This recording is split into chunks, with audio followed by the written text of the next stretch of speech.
every year Bill O'Reilly does the war on Christmas. Sean Hannity is a little jealous, so he's got his own war that he's done. It's not quite as successful, but he does do it every year. His war on spring break. Now, part of the reason that he does that is because he wants to show scantily clad women dancing around on TV so that people will watch his show while he pretends to be outraged by it. As you're about to see here, they never go off the women. They're always in at least part of the shot. Now, that's not the only reason we're covering this story. The other reason is because someone is going to do something legendary on this show. They're going to out-jackass Sean Hannity on his own program. It's a guy named Gavin McInnes. Let the fun begin. Well, I think this is a perfect example of liberals' cognitive dissonance, where they say, everything's cool, hey, it's spring break, people party, women are the same as men, and when you have that stupid lie in your mind, you end up making women more vulnerable. These women are not as strong as men, and when you let them go down there, you're a terrible parent. If you let your son go down there, you're a fairly bad parent, but sons are different than daughters. Wait a minute, I kind of agree with him about my daughter over my dead body. That's it. Not happening. Well, Daddy's not paying for it. You are a great dad. You're a great dad. Okay. My daughter, no way. My son, go get him, Tiger. You know what I'm saying?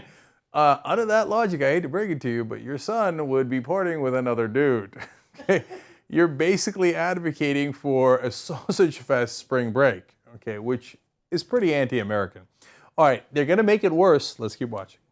Last question to Gavin. You think that if there's a difference if a parent sends a son or a daughter? Yes. That's kind of a double standard. Of course it is. We're different. Sorry, equality is a myth. Women are as strong as men. They can't even hold their booze as well as men. Do you really want your son? Of course it's true. Don't be ridiculous. That's a blanket statement that you can't say. This is my comment for that. Boys will be boys. That is so archaic. I don't want my sons, if they get older and want to go to spring break, I don't want them confronted. I don't want them to even have. What's worse? One is much more scary than the other. Well, you're right. I mean, and you're making women out there less safe. When you say that I'm making women less safe. That